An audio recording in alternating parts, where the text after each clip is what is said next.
Hi, my name's Jackie King from King's Automotive, and today we're working on a 996 Carrera 4S, and we're gonna be doing a clutch on it. We're gonna start by removing some of the underbody paneling so we can get access to the drive shaft. Since this is a Carrera 4S, there's a drive shaft. Typically for non-4S, you're just gonna have the two rear axles. The hardware is T25, there's a couple of them, so we'll go and zip them off. We also have a couple of these plastic 10mm nuts that we'll have to take out. We got one that's like cooked. We got like a random like cylindrical looking one. Tool size unknown.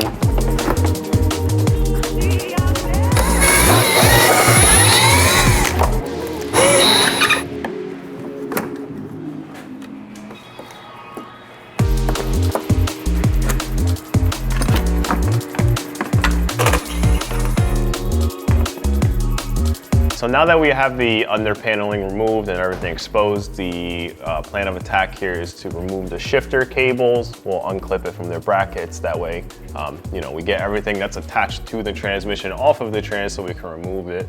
After that, we're gonna move forward to the axles. These should be a bunch of 8mm hexes. Should be 6 bolts per axle. From there, we're gonna start dropping the braces. That way we have clearance to slide the transmission back. We'll start undoing some of the bell housing bolts. Then we'll do the back brace. That way we can let the transmission drop down. That way we have better access to the top bolts. And then once we get all the top bolts out, we'll undo the guibo and the whole thing should slide back. So let's get into it. These shifter cables, they just pop off. Using a pry tool here so I can apply somewhat of even pressure. Oh, I just shifted it. There we go. It's a ball and socket. You have a little socket. The receiving end on the bracket is a ball. Careful not to lose these rubber pieces. They will slide off, but if they're not too worn out, they'll just stay on there. Now that we have the cables popped off the sockets, these brackets, there's 2 tags. You can kind of see they're locked by the bracket. So basically you take some pliers, squeeze it together, pull it outwards, and it should release. So after we get the cables off, there's a little reverse switch here. It's actually bracketed to the cable, so just a little latch connector. Just push up on the latch, slide it out. So just push it up, it'll release the detent, slide it out. These can just stay off to this side. All right, so we'll move on to the axles after this. These are 8mm hexes. It shouldn't be on crazy tight. Once you get them loose, they should come out pretty easy. Total of 6 per axle. Make sure to leave the car in neutral so that you can spin the wheels. That way you can get to each and every single bolt. Repeat the same process on the other side. We're just gonna mark the orientation of things. So usually I like to mark axle to the stub. That way it goes back the exact same way. I don't wanna be chasing weird drivetrain vibration issues. When these bolts come off, they do have sleeves. Make sure you don't lose the sleeves. A sleeve per 2.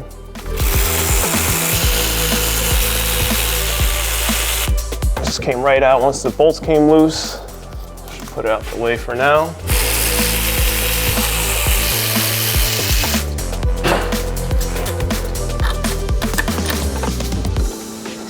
Next, we'll work on removing this cross brace. This should just be 2 15mm. They're on there gluten tight. Oh my God. I'll blow out a rotator cuff, bro.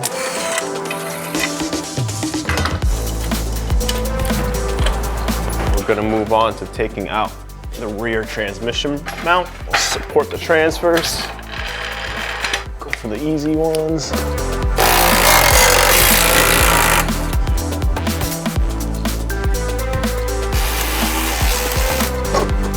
What's your tip there? What are you doing? Just bolt organization. We haven't really ran into anything where they looked alike, but just so we save some time later, sometimes we try to save time by not organizing the bolts and that ends up costing more time because you lose them. The organization is very key into getting it done. Now we're gonna move on to the guibo of the drive shaft.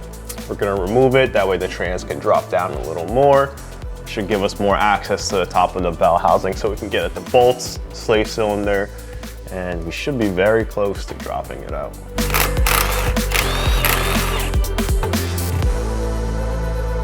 Next, we're gonna work on taking out the slave cylinder. There's 2 brackets that hold the hard line, and there's 2 bolts that hold the slave cylinder to the side of the trans.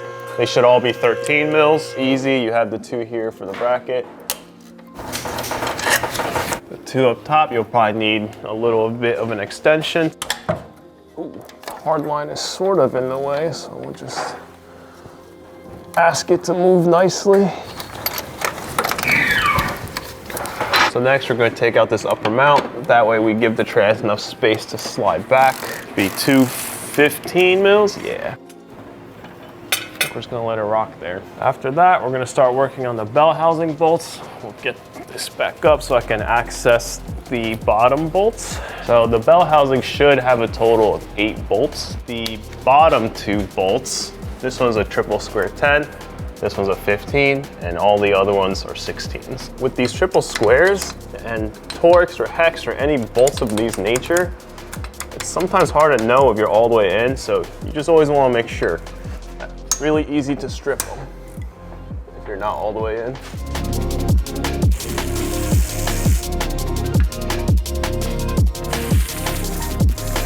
The other end of this one actually has a nut. Once you break it loose, it should be pretty easy, but 15 on both sides in case it's spinning with you.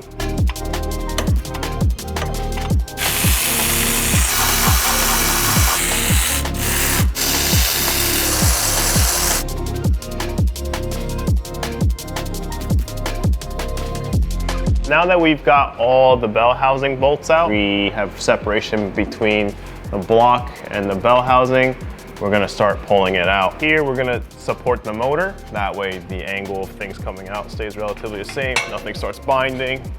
Feel free to use wood, but this seems like a pretty reinforced area. It's not that much pressure. Once we got the motor supported, we'll get our trans jack and we'll just start sliding this back.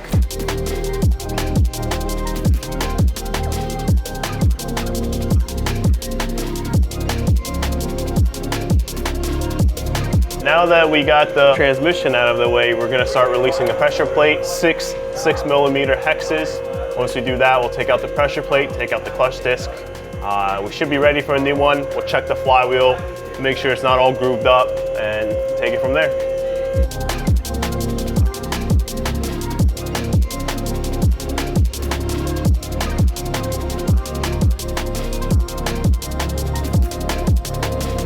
We replaced the factory bolts. They were 6mm hexes. Some of them were starting to strip out a little, so we replaced it with a grade 10.9 M8 by 1.25 by 16mm long bolts. The reason we picked these is they were grade 10.9. The original ones were 8.8, so these were a little stronger, and ours came with a flange, so disperses force a little better. I also added Loctite. I'm pretty sure the factory says not to do that, but personally, I never take chances with things that vibrate and in the drivetrain. If we were to ever take it out, we would clean the threads. I presume that's why manufacturers say don't use Loctite. A lot of times when you use Loctite, it stays in the threads and you can't get an accurate torque reading the next time around because you're bonding on the Loctite. But you can usually clean out the threads, get new bolts, or vice versa. So that's why we elected to use Loctite on this, just so we don't have to make sure we don't come back in here again because of loose bolts or anything of that nature. So right now, I'm going to tighten down the flywheel. Just going to use our centering pin to make sure that the flywheel, or the clutch disc rather, is even on the flywheel. Once you suck it down, the position is essentially locked. So yeah, you'll know you're aligned if your tool goes in pretty easily. Factory torque spec is 17, so once we snug these down a little more, we'll get these all down to 17 foot-pounds. And then we'll put the throwout bearing in the transmission side and then hang the transmission back in. Quick note, there is an orientation of the clutch disc. It will say on the center here, it will say gearbox side, and obviously gearbox side will face the trans. Pay attention because I'm pretty sure you can reinstall it the wrong way.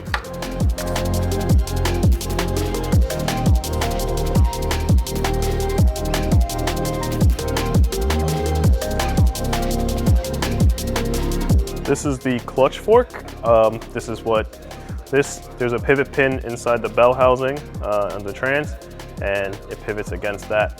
This is where your slave cylinder goes. So when you press it, it does that, presses into the pressure plate to release the clutch. You let go of the slave cylinder, this comes back, and that basically engages the clutch. Right now we're just cleaning it up. There's a throwout bearing on here previously that we popped off. Just 2 little tangs, a little bit of upwards pressure, rock it, it'll come off. So right now cleaning it up, slap in the new throwout bearing, lube it up a little, and should be ready to put the trans back in.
Cool, just cool, then into the mouth.